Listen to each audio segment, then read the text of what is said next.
Vale, siguiente podcast. El nombre del podcast es Viajando en Femenino. Darle un fuerte aplauso a Julia Farré.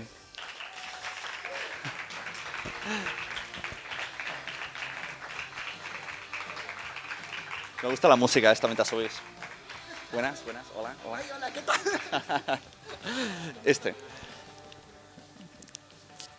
Si ahora mismo cogierais vuestro móvil y dierais al play en el podcast de Viajando en Femenino, pues aparecería como un storytell ficcionado en el que está Julia en un aeropuerto y como que representa que estás mirando a gente pasar, y ese juego que hacemos todos de qué vida tendrá esta persona, por qué ha venido al aeropuerto. Esto lo hemos hecho todos, seguro.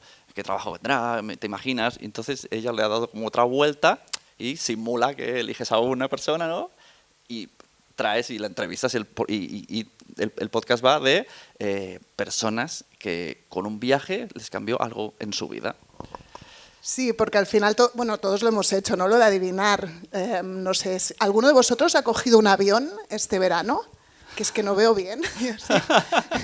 Ostras, ¿solo 2 personas? No hay mucha economía. 3, 4, bueno, venga, 2, 3, 4, 5... Esta sección de aquí no viajáis, ¿no? No os mola viajar. Todavía no. Vale, 5. muy bien. A ver, la verdad es que está la economía y está todo. Si os digo lo que ha subido nuestra hipoteca, ya te digo que no sé cuánto tiempo no viajaré, y claro. tengo un podcast que se llama Viajando en Femenino. No, se llamará Cuando Viajábamos. Eso mismo. No, a ver, sí, a ver, todos lo hemos hecho, ¿no? Que cuando estamos esperando, sobre todo, no sé si vosotros sois de los que os emocionáis cuando vais a recoger a alguien al aeropuerto y veis que llega una persona y se abrazan a muerte y uno llora y el otro... Y yo me emociono. Y yo me emociono porque yo vengo de una familia que ha viajado mucho, pero por emigración, no por turismo más tarde, pero inicialmente por emigrar, como muchísimas generaciones. Y hemos vivido muchos momentos de no ver a mi tío que vive porque emigró a Cuba durante 12 años y de pronto verlo y darle un abrazo, ¿no? Llorando, diciendo... Entonces, el podcast cuenta al final historias de vida de mujeres que han viajado y que el viaje les ha impactado. No desde un punto de vista turístico, es decir, sí que se aprende de los países, de las culturas, de todo lo que se cuenta, pero en realidad no es tanto una guía turística, sino más es la experiencia vital de esa persona. No sé si habrás... ¿Y qué casos has tenido? Pues mira, desde si alguno de vosotros está hasta los huevos, hasta los ovarios de vuestra vida. Tengo, por ejemplo, una mujer que es impresionante, que a los 40 dijo, lo dejo todo, y se fue a dar la vuelta al mundo, ¿no? Entonces yo le pregunto, ¿pero por qué diste la vuelta al mundo? ¿Cómo lo hiciste? ¿Por dónde empezaste? ¿Cuánto dinero necesitas? Me gusta por dónde se empieza a dar la vuelta al mundo. No, y el dinero, que ahora preocupa, ¿no? Ya hemos visto que no hemos podido viajar muchos, unos porque no les gusta, el otro por el dinero. Pero digo, ¿cómo has ahorrado tú, ¿no? Para poder dar una vuelta al mundo, ¿no? ¿Y realmente es una vuelta al mundo o has ido a 4 países en diferentes lados? ¿No? Entonces, por ejemplo, esta persona es algo más...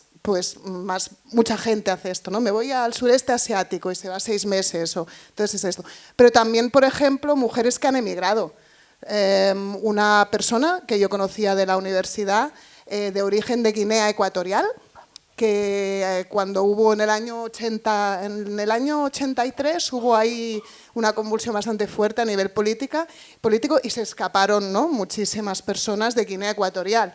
Y yo esta chica, que la había visto en la universidad, era la única persona de origen africano que iba con su libreta de la universidad, que la paraban en las Ramblas porque la confundían, hablando de hipersexualización, ¿no? De antes Descifrando a Venus, la confundían y yo quería saber su historia, ¿no? Es una persona fantástica y afrocatalana, que tiene tanto Guinea Ecuatorial en las venas como Cataluña, y quería saber cómo fue esa llegada, y fue durísima, ¿no? O sea, emigrar como exiliado, escapando de convulsiones políticas es muy diferente a emigrar como español, irte a trabajar a un pub a Inglaterra, que es lo que yo he hecho, por ejemplo, ¿no?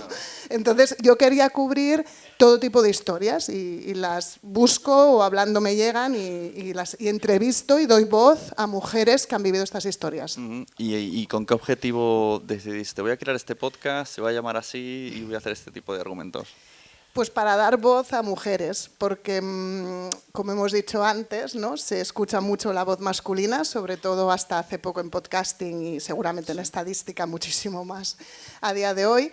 Y porque, bueno, todo nació de que yo he viajado mucho por trabajo y me han pasado cosas muy raras, ¿vale? Que algún día tendré... Bueno, que también me gustaría decir que lo veo allí, que la persona que edita mi podcast y mi gran compañero está allí como técnico. Nano, un aplauso para David, porque también hacer un podcast, aquí muchos somos creadores de contenido y hacemos podcast y ya sabéis, sobre todo en soledad, ¿no? Y si estás solo necesitas a alguien que te dé ánimos y a mí no solo me da ánimos, sino que además hace que los episodios suenen bien y tengan sentido muchas veces, ¿no? Entonces es esencial mencionarlo. La pregunta que me has hecho... ¿Cómo se te ocurre la idea? ¿Con qué objetivo creas el podcast llamado Viajando en Femenino? Eso mismo. Pues todo inició porque a mí mis amigos me decían, hostia, Julia, lo que te ha pasado en la India en este viaje de empresa, o sea, es que si lo cuentas la gente no se va a flipar. O lo que te pasó en esa fábrica abandonada en Letonia que acabaste rodeada de penes de cristal. En una situación... Sí, ¿Esto sale en qué episodio sale esto? Esto es en el episodio en el que entre temporadas, por ahí por el medio, y bueno, si os explico... Entonces me iban diciendo, ¿no? Dije, bueno, sí, algún día las contaré, ¿no? Pero después pensé, no me apetece contar historias, sí que las contaré, anécdotas divertidas de sobremesa, ¿no?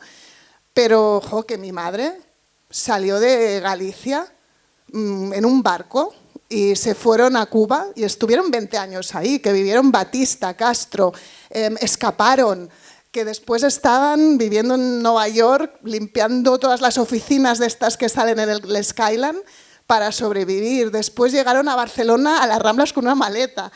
Después, pero no es mi historia, no es la única, hay 1000 historias. Claro. O sea, entiendo que no son historias de se fue de vacaciones a Kenia y me lo va a explicar, ¿no? Claro, son es historias eso. potentes. Son potentes y yo pensé, yo puedo contar mis anécdotas de persona que afortunadamente pues he podido estudiar en la universidad, he podido viajar, he tenido un trabajo. A todos la vida nos da palos, ¿vale? A todos, y los hemos recibido, y muy fuertes. Pero, más o menos, o sea, mi vida, pues he ido luchando, pero he ido tirando, ¿no? No ha sido tan complicada como la de muchos. Dije, lo que quiero es dar voz a los como mi madre, mi abuela catalana, que se fueron a Suiza y trabajaban en una fábrica de cigarros, ¿no? Y después pensé, bueno, tampoco voy a dejar a todos los demás. Conclusión, ¿vale? Que hablo de viaje por trabajo, emigración, por cumplir un sueño, por oportunidad, por buscar una nueva oportunidad en otro país. O sea, todos los viajes han sido un cambio de vida. Un cambio.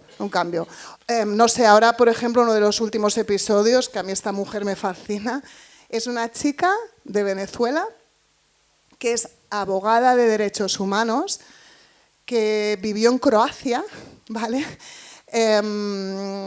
Y lo que tenía que hacer, porque era después, o sea, cuando se rompió Yugoslavia, ¿no? Tras la ex Yugoslavia, ella tenía que ir por toda Croacia sentada en crímenes de guerra, que esto a vosotros quizá sería un episodio que podríais hacer con ella de otra forma, pero sentada escuchando crímenes de guerra, monitorizándolos para asegurarse que los juicios eran justos y se adecuaban pues, a la Haya, ¿no? Los patrones que había dictado para que Croacia fuera de la Unión Europea en el futuro, ¿no?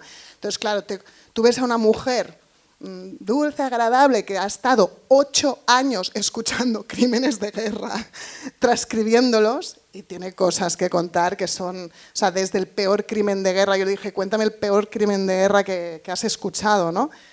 Y lo dejo para que lo escuchéis en el episodio porque es bastante potente, hasta una mujer que no pueden conceder, ¿no? Que no pueden tener hijos, desde siempre lo sabían, y que para tener hijos tienen que viajar por todos lados hasta que descubren una clínica in vitro en Estados Unidos que les hace algo muy específico y dejan a sus embriones, a sus hijos en Estados Unidos y vuelven a su país en Europa, ¿no? Y tienes allí a 6 hijos congelados en...